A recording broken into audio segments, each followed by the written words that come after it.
It's been an interesting and eventful decade or so for the distributed ledger technology most often referred to as the blockchain. In the beginning, there was proof of work, a consensus mechanism that allowed for strangers to achieve agreement, trust, and security across a decentralized computer network. Through this, we were given the digital currency we all know today as Bitcoin.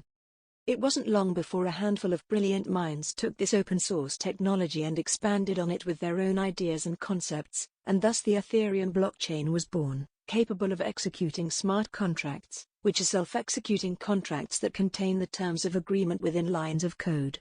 Smart contracts have been pushed to their current limits in recent years, with countless innovative solutions being developed on top of them, from supply chain traceability platforms, quality assurance programs, to fractional real estate investment, and more efficient certification processes. You'd be hard-pressed to find an industry that can't be improved in one way or another through the combination of blockchain and smart contracts. The choice, however, of which blockchain you plan to build your smart contracts on, is a rather important one. Proof of work just isn't efficient for mass adoption on a global scale. We've seen this countless times with Ethereum becoming congested as soon as usage of the blockchain would rise. It wasn't too long ago where some people were paying nearly $100 in smart contract fees. Ethereum developers have long recognized this crippling reality, and the push for proof-of-stake consensus has grown over the years, but it's still unclear when it would be complete, and proof-of-stake has its own drawbacks as well. It is not a permanent fix to have the wealthiest addresses contain nearly all the power unchecked, even if the efficiency gain is an improvement over what we get with proof of work. In reality, there is only one mechanism that is perfect for real-world adoption without having to sacrifice trust: proof of authority. Proof of authority is a unique take on proof of work. Instead of anybody being able to validate blocks and transactions, often referred to as mining, there are only a select amount of predetermined validators in charge of this task. This has an overpowering effect on the blockchain. Transactions are actually scalable. Ethereum's biggest issues, almost all of them in fact, become a thing of the past when you have properly implemented proof of authority into your blockchain's protocol. Let's look at VeChain, the most successful example of proof of authority to date. There are 101 predetermined validators, called authority nodes. These nodes provide the same purpose that tens of thousands of people provide for the Ethereum blockchain, but at the tiniest fraction of an environmental cost, all with the benefit of reliable scalability, and not a single congestion issue to date. The 101 authority nodes are made up of enterprises, institutions, academic figures, developers, and community contributors, all of which are chosen by the steering committee of the VeChain Foundation. This committee is made up of 9 members that are voted upon each year by the VeChain Thor blockchain stakeholders, who own different amounts of the VET cryptocurrency. Rather than everyone wasting electricity in a race to mine blocks on Ethereum, with VeChain, you just vote in the election for the 9 most qualified people to decide on a small number of miners, who have their reputations on the line.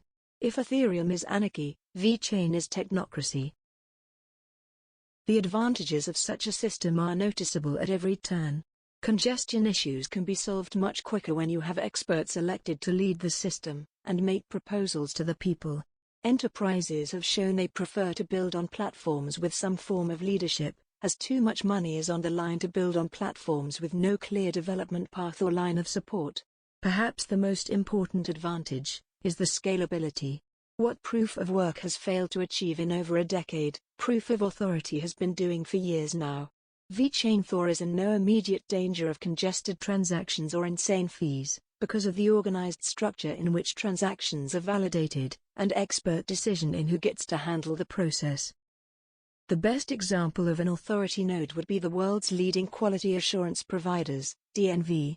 On top of being one of the largest builders and heaviest backers of VeChain and the VeChain Thor blockchain, DNV is amongst the most trusted entities in the world, with nearly 160 years of quality service in countless industries. Their reputation being on the line is exactly how proof of authority is meant to operate. After all, when making boardroom decisions involving blockchain-based solutions, corporations and development firms will look for platforms they can trust to build on long-term.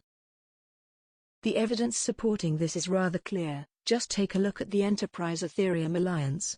After half a decade, nothing has really come from this massive group.